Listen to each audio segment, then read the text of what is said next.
Welcome to the Thresholds of Reality, the podcast where we explore unexplained and mysterious events, phenomena, and legends. Today we are joined by Jessica Wallace King, clairvoyant and intuitive specialist. She's going to I like help that us technical work term. through all our deep-seated issues, I'm sure.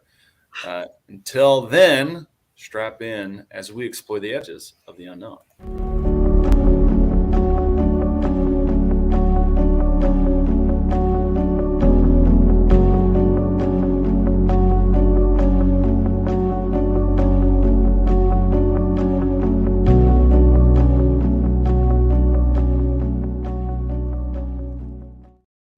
So is that how you sign your emails, intuitive specialist? Yeah, that's not one I've ever used, but I mean, I've been called a bunch of things in life. So I mean, that's probably one of the nicer ones that can be used. So what do? I'm an intuitive specialist. Yeah, my there's trying to find some terms that are generally, I guess, acceptable for my teenage son is going to be. That would probably maybe he could accept that one a little easier. Because the last time he asked me to just tell people I was a hooker, so I told him I was like, no. And he said it would be easier to explain. So, oh man, that's funny.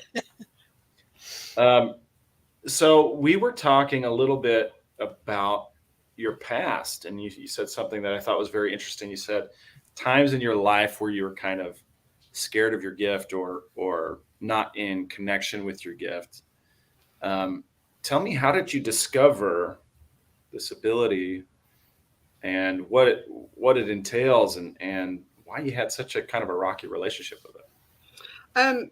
Well, I think, as I told you, it was definitely with the being in the South and the Bible Belt. That was a major part of the issue, was that was not something that was really embraced or accepted in the areas that I grew up in. So, but a lot of it also was, just, when I would see these things that, nobody else was seeing. And my mother was like, "You've got an active imagination." No. Well, how old were you when that first started? Around 2 or 3. It's the earliest ones that I can remember. Wow. So yeah, I can remember stuff as long as I can remember. I was seeing other things that others didn't. So it was like, always there. What was like your first thing that you remember seeing? The first one was the Indian chief that would come to my bed when I was trying to sleep, and in his full Indian headdress and a hatchet at his chest. And would he say anything, or did he just stare? Or did he? He didn't. He never said anything. He actually had a routine. He would actually walk between my room, my sister's room, and my brother's room, and he would rotate at every night.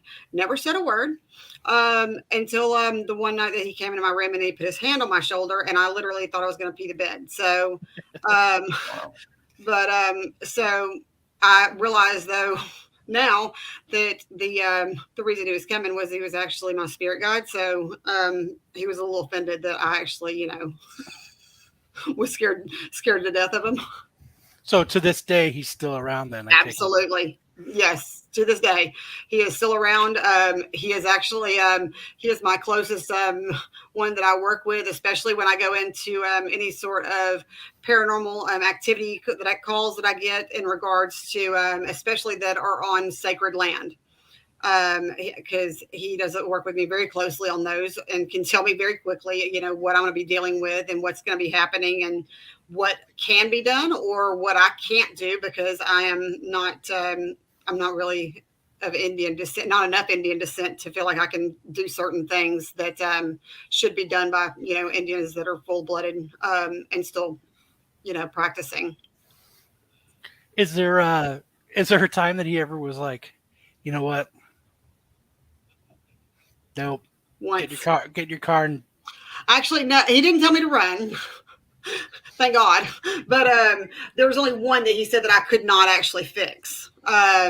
That I would be able to, there was some stuff that I could put at bay and I could give some information on what they would need to do. But I knew I was kind of in for it when I first got there, because as soon as I stepped out of my car, I got scalped. Just if you've never experienced that, it's uncomfortable. What do you mean you got scalped?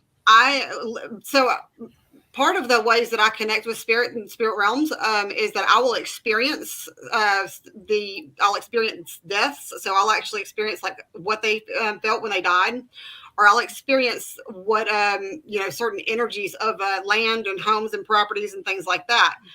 And it so like from when the Indians would get scalped back in way back when their land was getting taken from them, that was the first thing that I got to experience when I stepped out of the car, and it was horrific pain. And immediately he looks and he goes, "This is sacred land," and I was just like, "Oh my, this is going to be interesting." So, and then I saw my first ever skinwalker, which was really interesting. So, tell us about that, and for our audience who doesn't know what they are, can you explain what they are? Absolutely. So skinwalkers are generally the result of sacred land. So it is from generally Indian, some sort of Indian land that there has been that they feel like was taken from them, or that there's some sort of an issue, I guess, with them, and they will continue to menace, or terrorize that land because they believe it was stolen from them. So they that was they are generally what were Indian shamans, or known to be. They can also be. I've been told like Indian witches, things like that. I've heard a bunch of different variances. What I was always told by my spirit guide was that they were Indian shamans that are continuing to protect the land that they believe is theirs. And they don't come back looking at all like what they were in their living form. So this one was actually about 10 foot tall. He was huge, and was very, very black. I mean, that's all I can say is, it was like, it was probably one of the darkest figures I'd ever seen. Almost like a dark shadow. Yeah, but it was a little different than like what you'd hear about the when you hear like shadow people and things like that. Definitely was a whole different level than that. So thankfully, because of, I guess, what I went into the land with, and what I already knew. He didn't bother me, but it definitely let me know. And I never get information in advance from homeowners. I get their address and I show up, because I don't want to know any information. It can, really distort the information that I get from my gifts. But I looked at her and I said, all I know is I keep getting told that this is sacred land. And I was like, and they're so upset about what was done here. And she looked and she goes, "Well, do you not realize where you're at?" And I was like, "Well, no, I don't realize where I'm at." And she says, "You're 1.5 miles from the Trail of Tears." Oh, wow. So when you go onto sacred land and you encounter these entities, skinwalkers or whatever they may be. Yeah. How are these entities interacting with people who don't have gifts like yours, or maybe gifts as strong as yours? How are they manifesting to protect the land? This one was causing all kinds of issues. They were having major issues with mechanical issues. Like odd things were happening in their homes. And I'm talking about to an extreme level. Stuff that just shouldn't be happening. And that they were even told by professionals that they were like, it didn't make sense about what was going on. That was just, they would experience all in the home. Electrical issues. They were having, different, things like the HVAC units that would have issues, and none of the stuff that was happening would ever make sense as to why it was happening.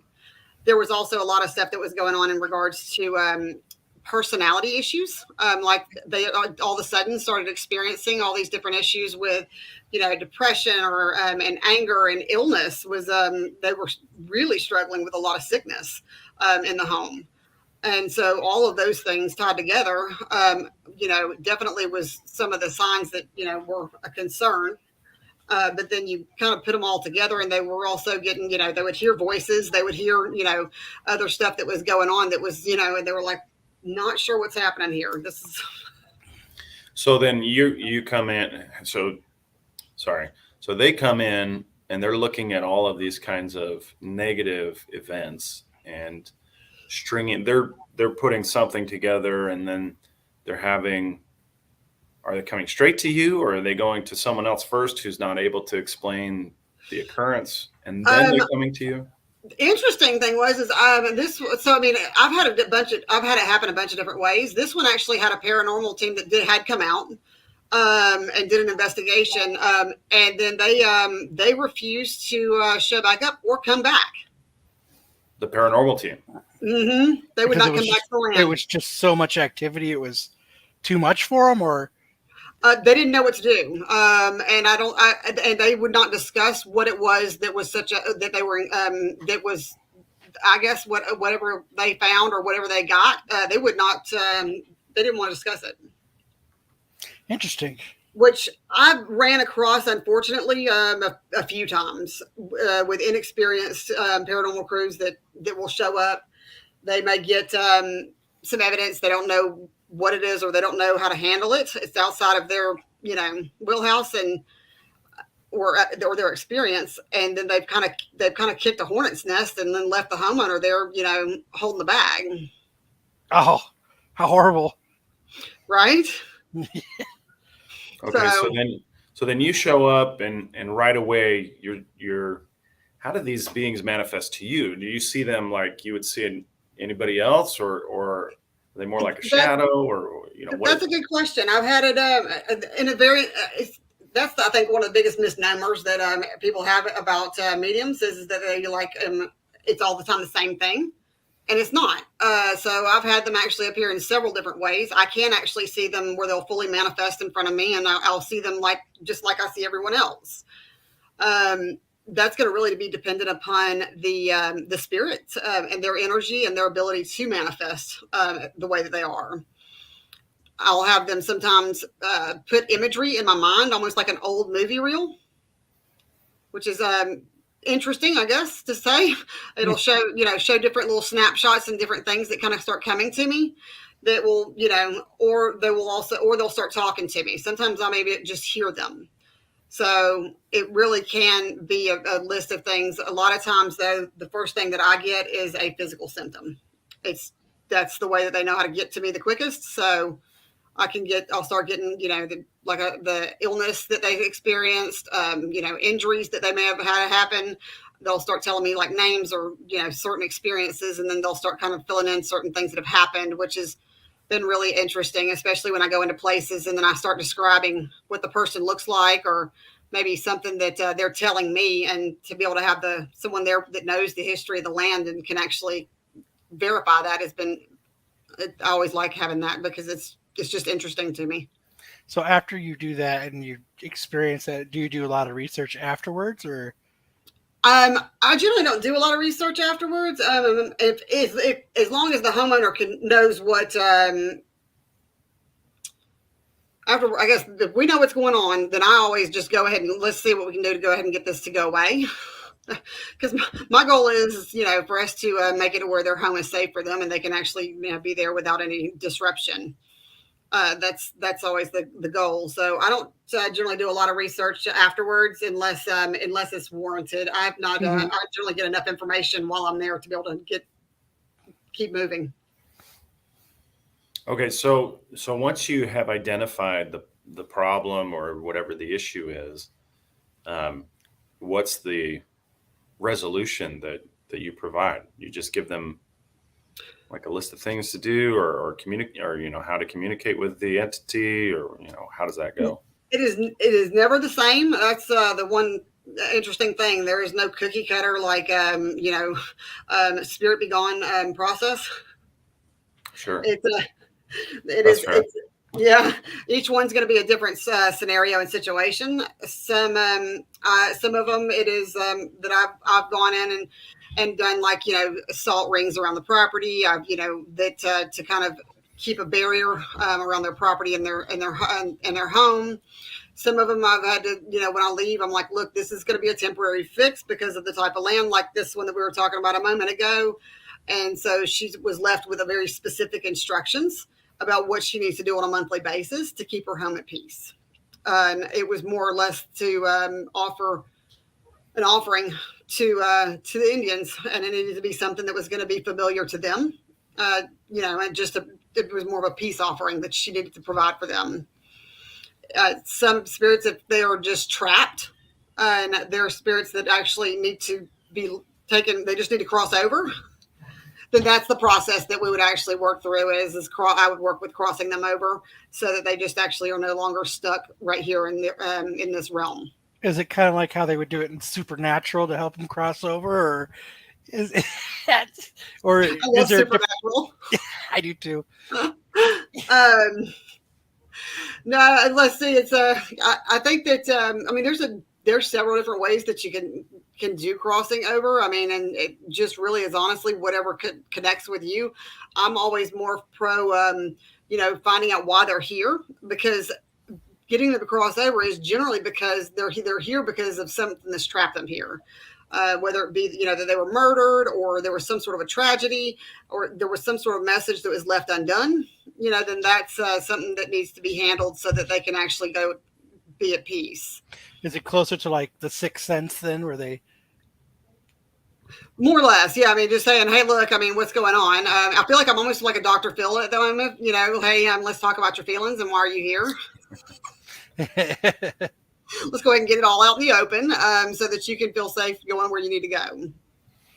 So it's and then now if it's a negative entity or demonic or whatever you want to call it, lower vibration type entities, those are a lot less talking. So there's no Dr. Phil moments for them. I bet not. So how many of those more evil spirits have you come across?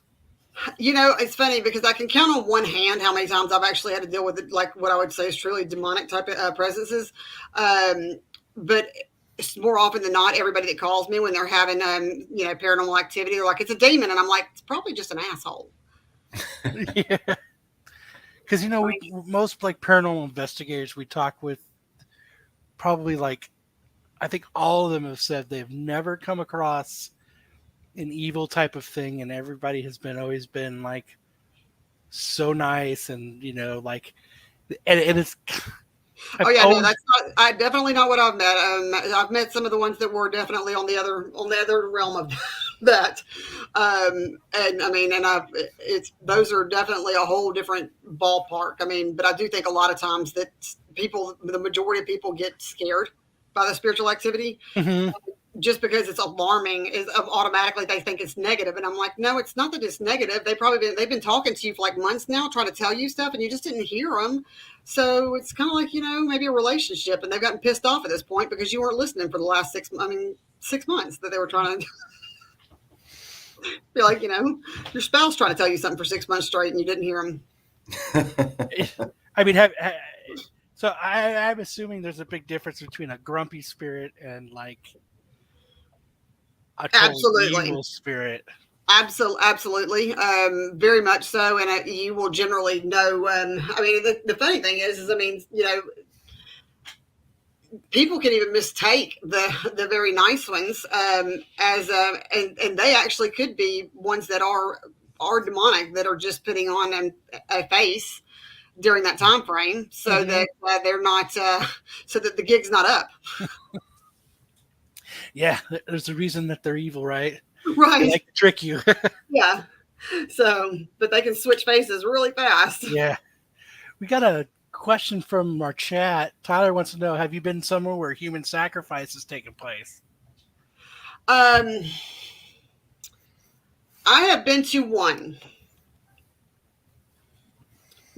location. Yeah. Unfortunately. I mean, it must have been an overwhelming feeling when you got there. Okay. My phone, it started as soon as he said that. My internet started spinning like it was like they were like, we're not going to have her talking about that. No. All right, we get the hint. No. Yeah, only been at one of those, and it was to be honest with you, that was probably one of the ones that the spirit that was there that was relaying that information that I channeled it was so intense that, I mean, I know that they were doing videos of me at that time, and I was channeling her, and there was tears streaming down my face because, I mean, of the energy that went with it. It was very intense. Wow. Do you know Sky? I do. Sky's the place that I actually just went. I was talking about her house. Oh, Okay. Yep. Well, so we looks like she's here to join us. Do you want her to join us? Oh, well, I mean, if she wants to join, I mean, you'll have to ask her. I don't know where she said, unfortunately, that was my house. If she'd like. Sky, are you up for jumping on? Okay. All right. We just need a camera and a mic. There we Just get go. a camera and a mic and you'll make it a party. Okay. Hi there. I didn't want to like say that you jump on here and then you'd be like, I know I look like a train wreck right now and something just ran over me. Luckily, I'm not because we had to go out today. So luckily, I'm not in my pajamas for once. Read the public. Read the public. Yeah. Yeah. But yes, unfortunately, she was talking about my house. Yeah, tell us about that. Yeah, we bought it. It'll be 5 years ago next year. We live in Alabama, and we live in the Trail of Tears corridor. Actually, like my property is part of the Trail of Tears corridor. And we also, there was a battle during the Civil War where there was an encampment on our property. And it has been a wild ride living here. So when you say it was a wild ride, what was kind of the first signs that you knew something was weird? So initially, even just coming and looking at the house, I never liked it. It just had a very overwhelming, very dark aura to it. It was just, it felt very heavy, very even full. And when we finally like went through the process of buying it and everything, I still remember the first night we have like a sliding glass window or door on the back of the house. And I remember looking out on the property and it was like you could almost see and feel just like tons of people standing in the backyard. And that was the first time that I really was like, whoa, I really don't like this house now. That was the first thing I told her. I think when I walked in, I was like, this place is packed. Yeah, Yeah. Just the whole house was very heavy, very full. You couldn't go anywhere in this house without feeling like somebody was just standing right next to you. Had a little bit of a freeze, watching you. but so Jess, you can tell us a little bit more about it being full. Oh, Yeah, okay, I was just saying it felt full. I mean, like literally when I walked in, it was like standing room only. I mean, it was like you couldn't. There was no place to sit, stand, or anything. I mean, It was like it was like, being at a you were concert. working through. It was like you were working through the through a club or something. That that kind of reminds me of anytime I sit down with a plate of food, my dog is like right in my face. Yeah. Like, Yeah. staring at me.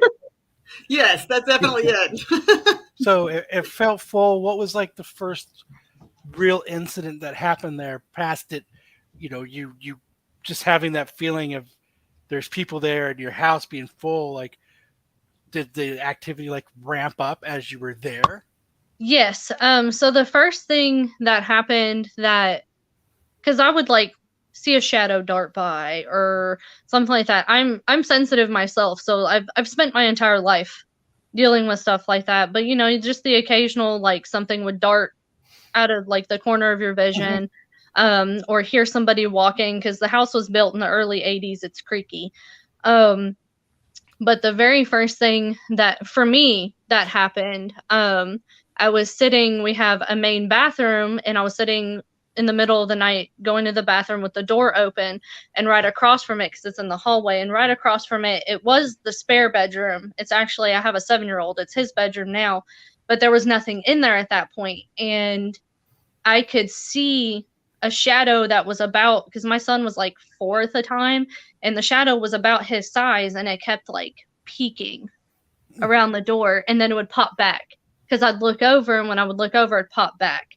That was the first thing that happened, and I was like, like for me, that was like, Did you no. slowly shut the bathroom door? So the bathroom is like long, so I couldn't reach it. Reaching the door. Yeah, so I just like tried to hurry, and then like I just ran back to bed. There was unfortunately for no reaching it. I just had to like hurry and finish, and then run back to bed. So this activity starts to, ramp up. How did you get in contact with Jess? So I actually was a client of Jess's before I bought this property. I'm from Arkansas, and I actually became a client of Jess's just a few months before we moved to Alabama. Actually, I found a live of hers on Facebook through a group that I was in, and I joined it. And I had always been, interested in everything. I kind of grew up Medium curious. yeah, I grew up with a mom who was in the occult as a kid and everything, and so I was very, very curious about it. And when her live popped up, I was like, I'm gonna actually watch this. And we had a lot of activity in the house we were living in at that time too, up in Arkansas. So I ended up reaching out to her for a session. And everything she said was just so on point. But I think what got me and my husband the most was she actually connected with my husband's grandfather who passed away in 2009. Oh, wow. Oh, nice. Yeah. And we have been very loyal clients ever since. So you guys had this meeting, and Jess, you're like, I'm on my way. There's a lot going on. I am on my way. We need to figure this out, huh? Yeah, and it was a little bit of a travel. She was, what was it, about 4 hours from me? I think it was 3.5, Yeah, it's 4 about hours. I'm about Yeah. 4.5 hours from her now. Yeah. So I was like, look, I was like, not only am I going to come, we're going to help get rid of this. And I was like, but I'm going to stay on your couch that night, okay? So, because I'm not driving back after that. Yeah, no. So you get It took there. us a few hours. So you get there. You're like, okay, this place is packed. There's a lot going on. What is your first thing that you start to do to, like, break in the situation of what you need to do? Like, what is your A property walk is what I call them. I just do a property walk. So I mean, that's the first thing that I always do anywhere is I will walk the property. Pretty much every place that I can get to, I will walk. And I just kind of listen to what I'm being told, what I'm hearing, the information that I'm getting, and then thankfully, with her, she'd been in the home for a while. She was able to confirm any of the things that I was telling her. Especially there was a couple of hot spots that were inside the home that were, I was telling her that were major concerns. What do you mean by hot spots for our audience? Hot spots meaning that there was a lot more activity in those spots, in those locations. There was more issues in those areas. So that's always my main thing is to walk the entire property and to find where it is that are the major problems, and then get the different information that they're telling me that's happening, kind of what's going on in those locations and why they're happening or what's happening. So like she had a closet that had a lot of stuff that was coming down from the top of it. A lot of times there's portals that can come in from closet areas. Portals, of course, being gateways. It's kind of like a doorway from the spirit realm into ours. And this one was like a door that was wide open without any hinges. So it needs to Free be for all. Come on in. Yeah, there was like an open sign. Everybody, let's go. So, we so once I walked the property and got everything verified and was able to kind of discuss with her the different information that I was getting and the different things that she would have been experiencing and the things that we were concerned about. With her property, I started every one of them is different, but hers, I was told to salt the property line. I had to salt the entire property line. Thankfully, they told me that before I got there because it needed a lot of salt. And so. You were ready. You were packed. Yes. Yeah. So we were prepared with that. So Supernatural didn't teach that to you. You already knew that, right? I only watched Supernatural in the last year. I'd never seen it until like the last year. And then I watched all 15 seasons and back to back. I was binge watching it and not sleeping. So you already, right. So you already knew the salt thing. You were like, talk about old hat there. Yeah. Yeah. So, but it was the salt ring was where I was told to start. And then I was, and then from there I went with, with some chumpy stones was the other thing that I was got to bring before I left the house. Chumpy stones are hand carved stones that are made by Indians, the Indians tribes, and they actually have different shapes and symbols that are on them that are meant for protection. Mhm. So those were part of the things that I kind of split between us as we were doing it, so that we didn't, so that everybody kind of was protected within the home. I did make sure that she had to have her son removed from the home during the time, because that was the only thing. I did not want anything with children in the home. Yeah. So then we kind of went through and did, some several different things. I think I had to do close some portals with some different things, and then we did some sage. Of course, that's the usual. But there Had was to some. break out some Bible verses. Yeah, I did break out a couple of Bible verses for a few of them that were a little bit just rude. That was more not for the Indians, but for some other folks that needed Jesus. So what did you do to close the portal? What's the trick to that? So generally portals can be a really big pain in the behind as far as closing them totally, as far as like preventing any access from them. So generally I actually just block them off from an entry. So I make it to where the only thing that is allowed, they're only allowed as an exit point. So I work on it only being an exit. They have to only leave through that spot. And then I actually have the archangels and their loved ones, any of their departed loved ones and ancestors and descendants, to flood the entire portal and actually create almost like a barrier from that entry point at that point, so that it actually no longer allows it to be a two-way street. So it only sounds one like way. kind of a strenuous process. Can be. It's a little time consuming then, huh? Yes, some of them can be. I've had some that were multi-day processes. So yeah. How long did it take to close Skies? That one, because you said there was no door. It was just there was no door. It was an open free for all. We were doing that for several hours, because all I remember is getting there, mid afternoon, and by the time I was done, I was like, I'm starving. I need food. It was, and she came at the time when it was already getting dark at like 8:00, and it was dark when we were done. So I mean, it was hours. Yeah. So you said that was one hot spot. Where was the other hot spot? The bathroom mirror was another one. She had another issue with the bathroom mirror. Yeah, mirrors were always the thing. So the mirror was the other hot spot, and then her backyard was just a freaking that was insane back there. So, but that was the one space that we did discuss that was going to have some repeated attention. So, how many? So, did she have Sky? Did you have any experiences with the mirror when you were in the bathroom? Like, yeah, actually. So, one of the biggest things that I had noticed, and I honestly thought it was because maybe it was an older mirror or something.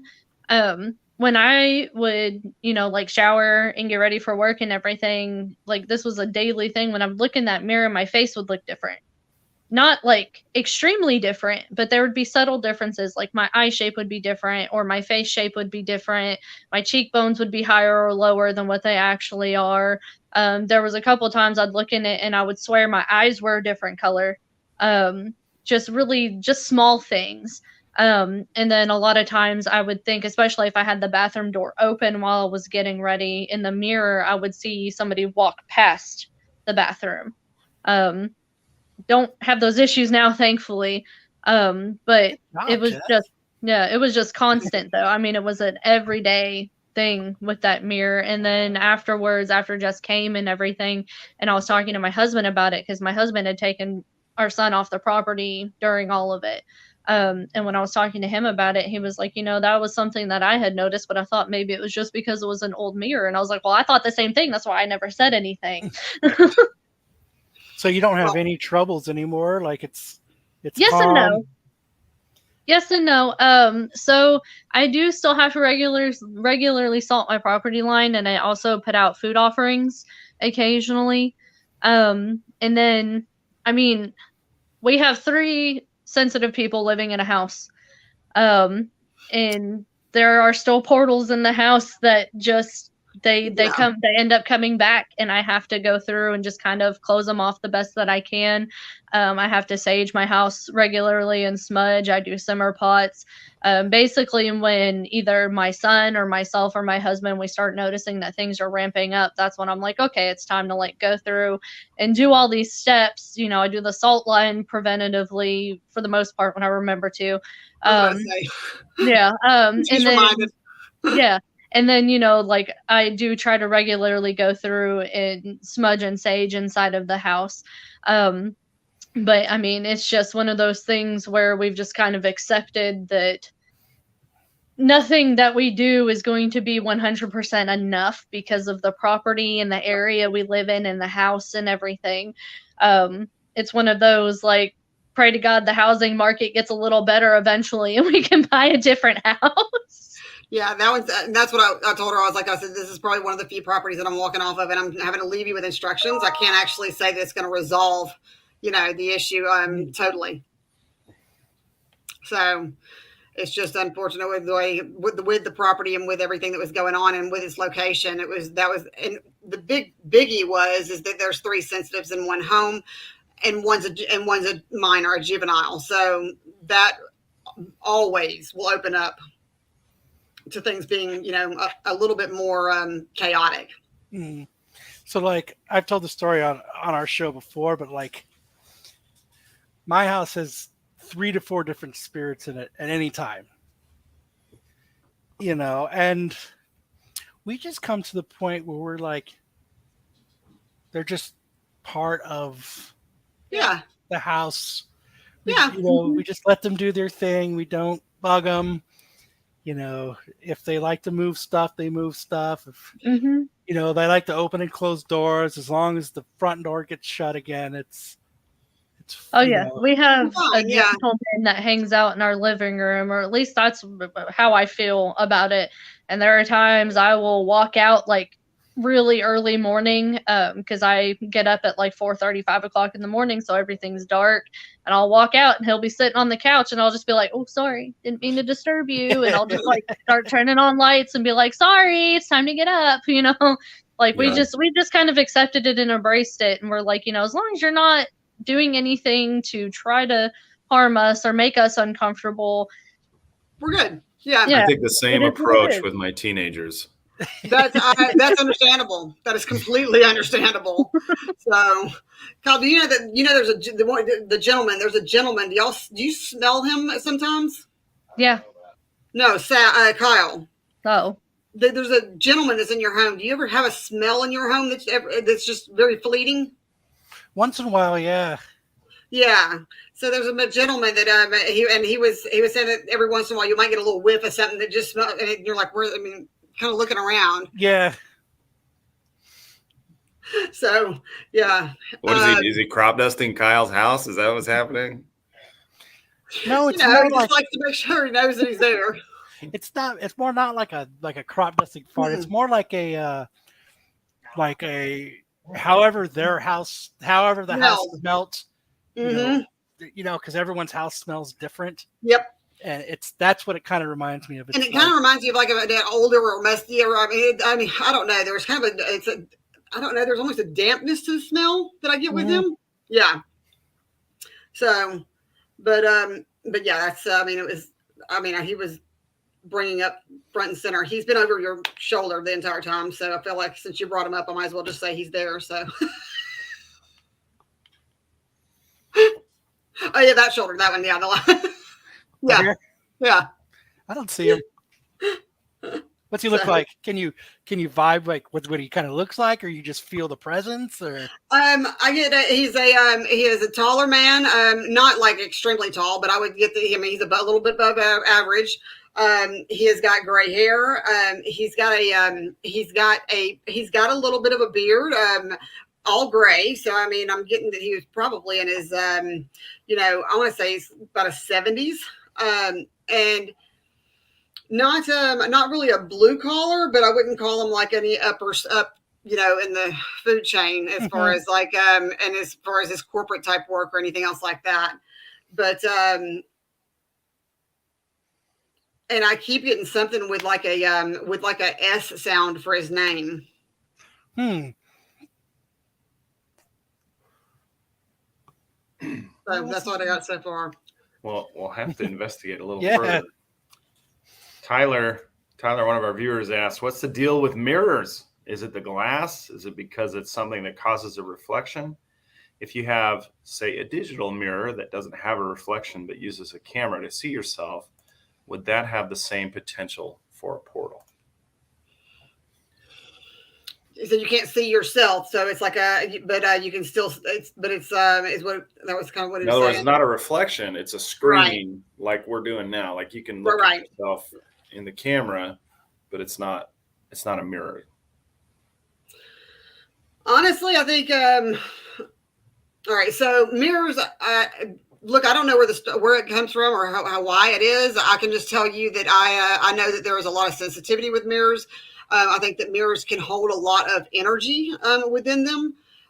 Why the origin of it, I don't know, but I can tell you I've gone into a lot of houses and had a lot of paranormal activity, and a lot of it resulted around mirrors. That's funny. It's funny that you bring that up. I'm just thinking there's a lot of silver in mirrors.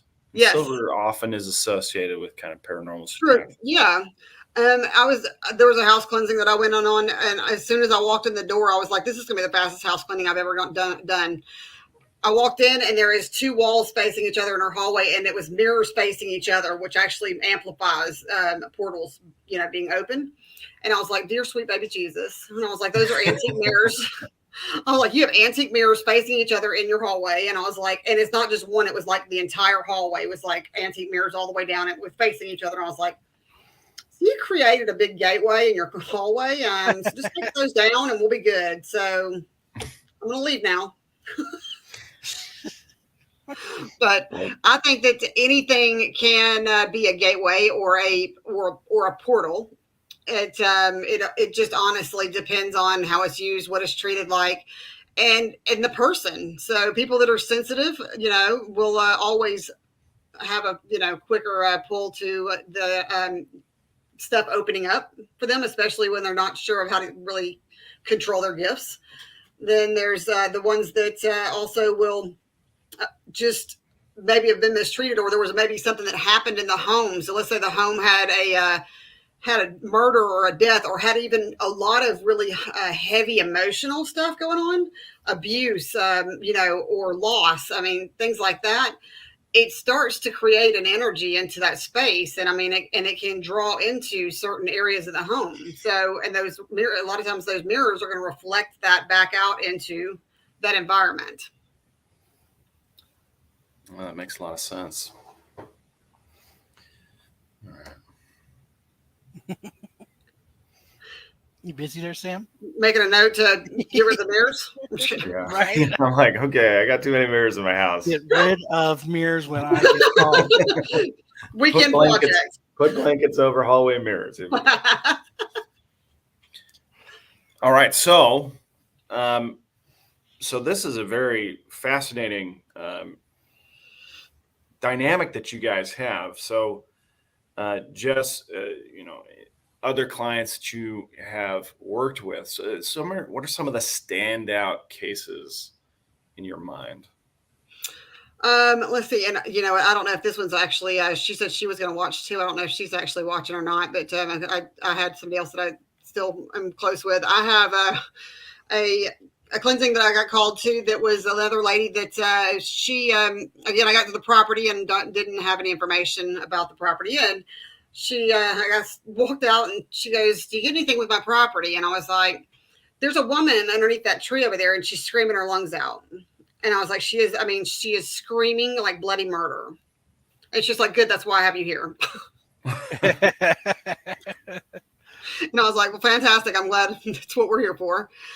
She had actually been having the police called to her home in the middle of the night because the neighbors were hearing the screaming and thought that she was in danger, that something was going on. And it was actually a spirit. Oh, wow. Wild. Yeah, so that one was quite interesting. It was a woman that was actually murdered on that property many years before that. It was she was actually was a slave that was running away, and she got murdered.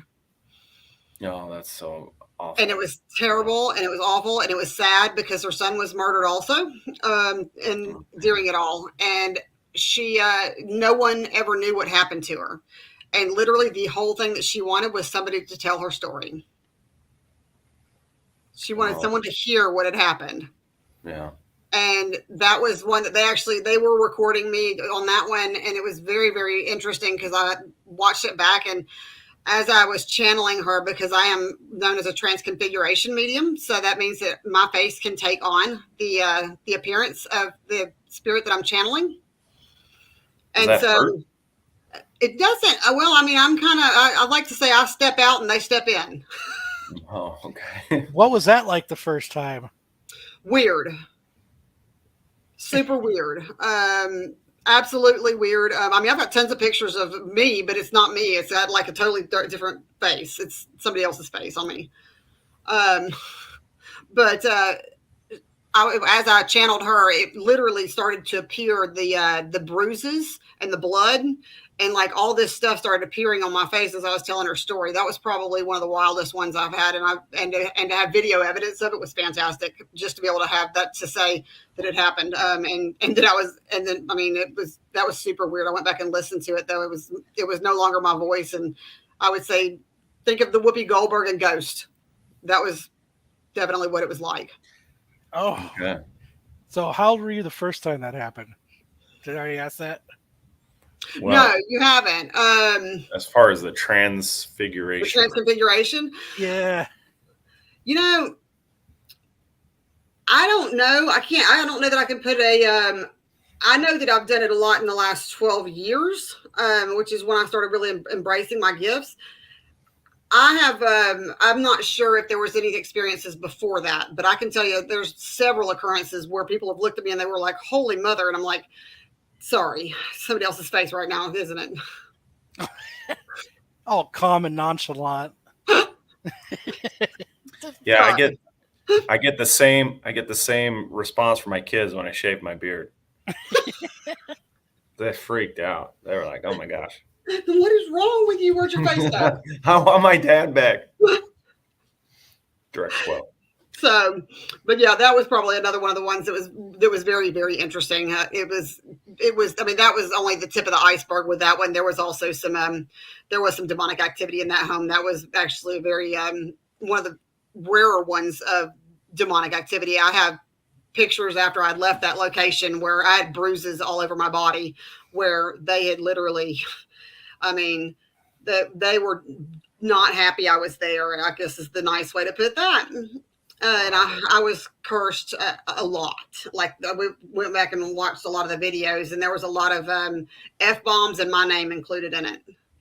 So is there any special thing you do when you leave the house to make sure, like, you're not followed? Because I've always wondered that, like, so you say, hey, spirit, don't follow me. And they just have to go, okay. It's like, okay, I'm not going to, yeah. I'll stay here. Yeah. Okay. It's the spirit guideline. I have to abide by it. Yeah. I won't follow you. Yeah. So I generally have a little bit of a process that I do, because I have so it's almost like a energy field that I surround myself in, that I visualize before I step onto the properties. And I visualize it almost like a whirlwind that's around my entire body, and it's actually encapsulating anything that's around me, that it is tied to the white light and where they would go if they got hit by it. So that they don't really want to tag along with me. So you threaten them? A little bit. But I don't ever say anything. I just kind of surround myself in it. I'm just protecting my energetic field. So if they want to jump in my energy field, then, that's their bad. So, I mean, it's like those close talkers, that you want them to step back a little bit. That's what I kind of, that's what I equate it to. You have a whirlwind force field, so you have no close talkers. Right, yeah. I mean, there's a 5-foot rule. It's personal space. Yeah. You have to wear pigeon spikes on your clothes to get rid of the close talkers. Yeah.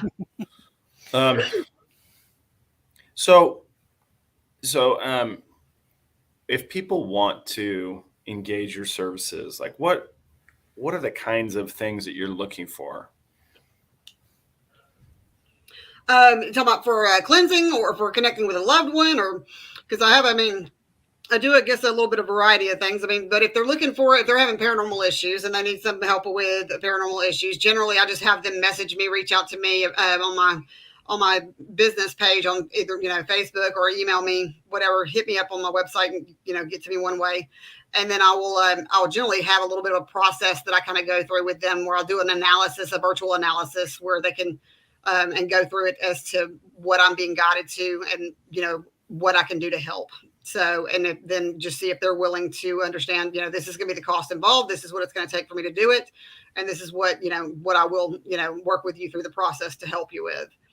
And just go from there. There's, and there's of course some that I just have to say it's that either because of location, unless they're willing to pay for me to literally fly out and be there in person. It's, that those are a little bit tougher. I mean, I have done virtual cleansings successfully, and not only in the US, but in Canada, but it's not always I prefer to do in person. It's a lot more effective.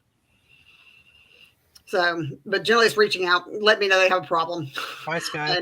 Yep, bye, Sky. Thanks for joining us, Sky.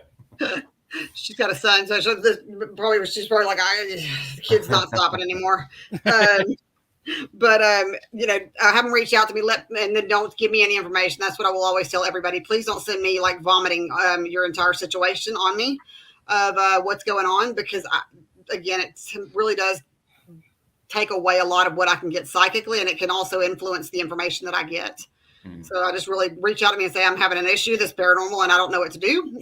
And then I kind of guide them from there as to what we can do, and have a phone call and a virtual session to see where we can go from there as to if it's in alignment.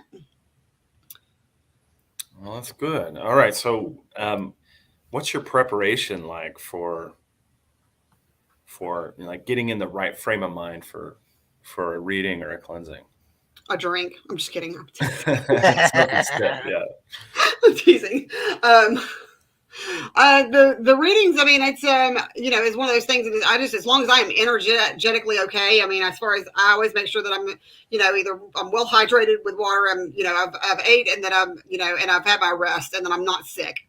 So as long as I have those balances, I'm good to go. So the cleansings, I do take a little bit more time. There seems to be a little bit more reflection. I guess that I would say that I do a little bit before I go to those.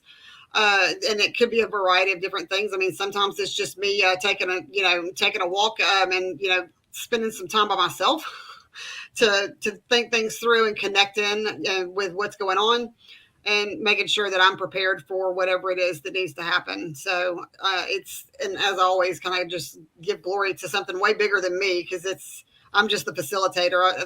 I'm the vessel that they use. I don't claim that I'm going to be the one that actually does anything. I just show up and listen to what they tell me to do. Yeah, we had a guest who described getting his mind in different brainwave patterns, and that's kind of very similar to what you described, but he's just using different terminology, I guess, for it. But yeah, I don't make it fancy. I'm just going to say it just like a regular human being. I mean, so it's like, I'm, I might be doing something that's, I've done astral projection. I've done, I've done all these different things that I can do. I mean, but it's just a simple inness of it. Just, making sure I'm in good health. I'm fed, which is important for me, and I'm in good health. I mean, and I'm actually well rested to be there, so that I'm at the right energetic level to show up and do what needs to be done. Yeah. So I think it's super important for us to do. If not, it's not going to go well for either party. I got one more question. Have you ever walked down the street, like in your neighborhood, and been like, I know you don't know me, but gotta let you know this?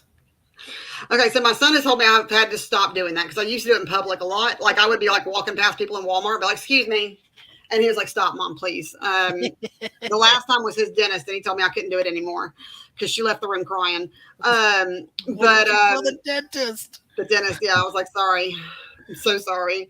But I think the funniest one was, when you talk about walking through your neighborhood, is I had a neighbor at the place that we just moved from, that he I'd been having messages coming for him for months. I mean, like forever.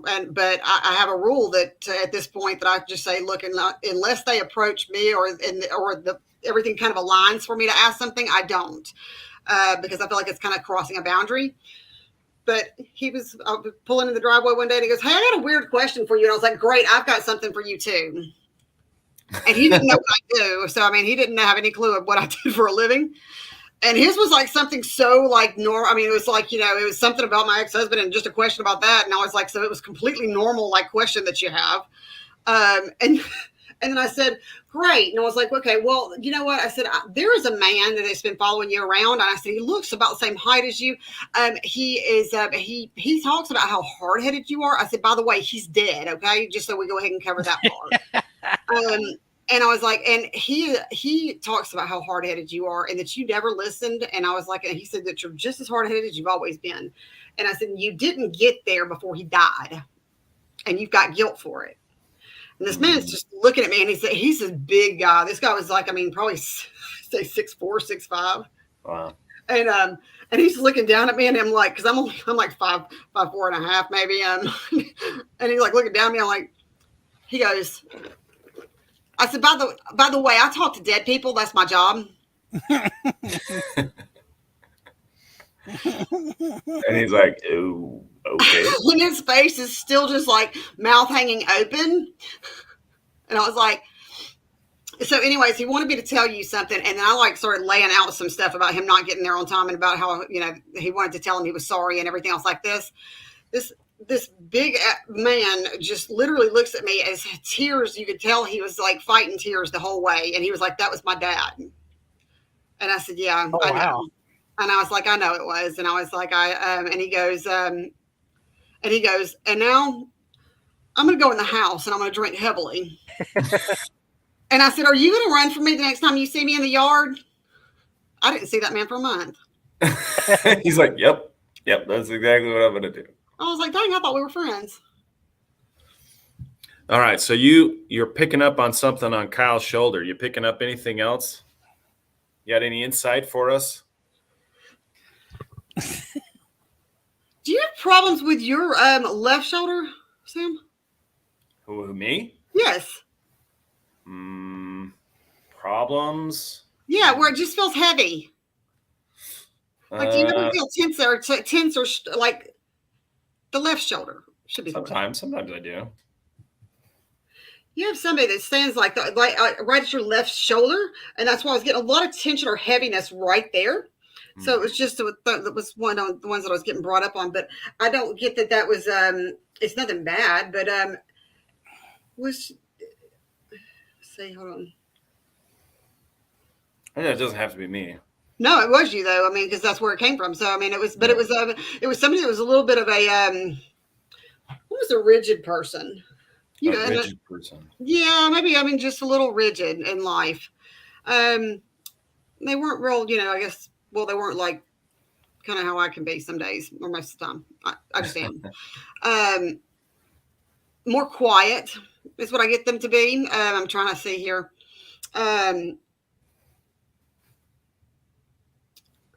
Heart attack. These are the things that I'm getting for it. Okay. Is this getting to somebody for you that you know? Well, potentially, yeah. Rigid, heart attack, male or female? Male.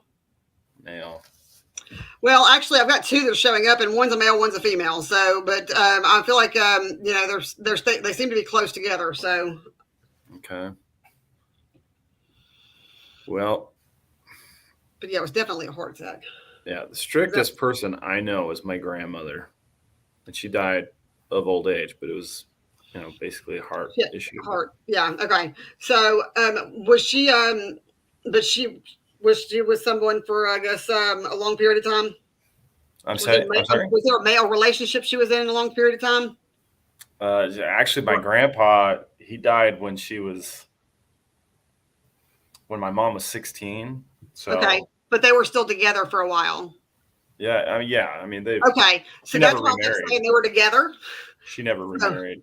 Yeah. Yeah, so I was getting that they were together. So and that's the reason I was saying it was a male and a female. They're standing very close together because they're wanting to let you know that they're back together. Okay. So, but she a baker. She did bake a lot. She baked a lot. Yeah. Okay, yeah, because she started like giving me a lot of cookies and like cakes and stuff like that. She had this thing where she was probably, I think she was 95 when she died. And her thing was she would never throw anything out. She would just crumble up the old stuff and mix it in with the new batter. And so it was like cookie inception, cookies and cookies and cookies, you know. She said that she was thrifty. Yeah, she was thrifty. Yeah, absolutely. She wasn't gonna waste nothing. So, but yeah, so that was the ones that stepped up the fastest and the first for you. So, Thank you so much. I appreciate that. yeah, she I don't know. Did you kind of wonder at points how she felt about you? I mean, like you knew you were your grandson and all, but you wondered if she even liked you. Yeah. Okay, she wanted me to tell you that she said it was just who she was and she loved you. Oh, that's good. So here's the story behind that. So when she moved in with my mom, and she had this one song that she really loved, and so for her birthday, her 95th birthday, I sang the song to her, to just try and have a good time. My cousin, he had released albums, like he's a professional singer. So he's a very good singer. So I sing the song to her and she goes, your cousin he has a very good voice.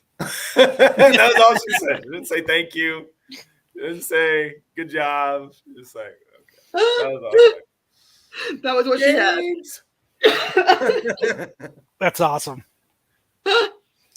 Yeah, so she it sounds a little bit like someone that I had as a grandmother too. So that's so funny. No, but thank you very much. I really appreciate that. Yeah, you're welcome. That was at least that was funny for her. Well, very good. So nobody's stepping forward for me. Yeah. Do you have anything for Kyle? Yeah, the one guy that he seems to dominate your space. I mean, it is ridiculous how much he wants to be there. I know, right? That's what I literally picture him like. I swear to God. And he's singing like, "Why can't we be friends?" Why can't we be friends? Yeah, I mean that's the personality I get with him. I mean, but hold on, let's see if I can. People are like Kyle, like the Homer Simpson, where they creep back into the bush. Yeah, but okay. So, did you have somebody that had some lung issues? I've got someone that was almost like there was some breathing, heaviness to the chest, but it wasn't a heart issue. It almost feels like it was like lung issues. I don't know what was going on with their lungs quite yet, but I felt like there was a heaviness to the lungs, the chest area. They cleared the throat a lot too, but heaviness to the chest. I'm getting a lot of clearing of the throat. I'm getting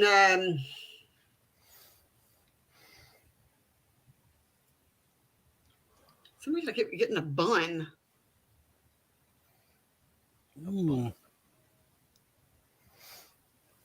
Do you know somebody that may have pulled their hair up every once in a while pulled it up and back some? That passed away? Yeah. Well, I mean, it'd be weird if they're living. Right. I'm not. Oh God, I'm so bad with this stuff. Okay, well then you can't ask for this and then you can't clarify it. Darn it. Because that's who I was getting, but it was a woman with a bun. So I got an N. An N, or I don't know if you had someone that was either a Nana or an N, or somebody that started with an N, but I just got an N.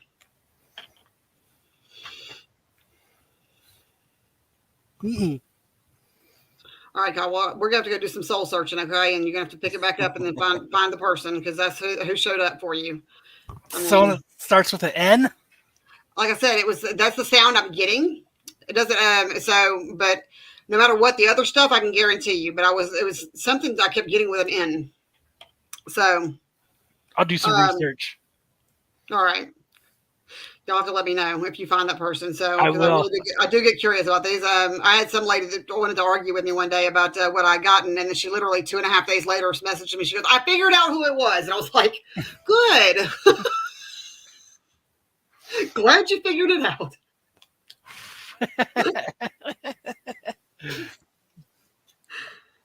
I'm sure once I go talk to everybody, it'll come. Yeah. For some reason, the end is not. I'm not feeling as strong with the end, but I do. The other parts of that is absolutely the heaviness of the chest. The almost the. It almost felt like with her throat, there was something. The throat and chest area is something that was the major part of that. Maybe I just like to attract randoms. This one said they know you, so you do attract a lot of randoms, but no, this one knows you. So I'll let you connect with that one, and then you can bring it back and let me know. I will. But thank you. This was a lot of fun. Absolutely. All right. So where can people find you? Well, pretty much anywhere online. So clairvoyantjess.com is my website. So and on my website is got a link to all my social media. Right now, if they're interested, now is the only time of year that I do run promos. So if they're interested in checking me out, I do run certain specials and things like that. And I've got a lot of stuff going on my Facebook, TikTok, and social media. So keep an eye on those. That's where you'll find out about that kind of stuff. All right. Jess, thank you so much for joining us today and sharing your talents with us and sharing your stories. Sky, thank you also for joining us and sharing your story as well. Yeah, you guys are awesome. Thank you, guys. Yeah, thank you. If anybody wants to like, comment, or subscribe, we certainly appreciate it. It always helps the channel. But until next time, keep on exploring the edges of the unknown.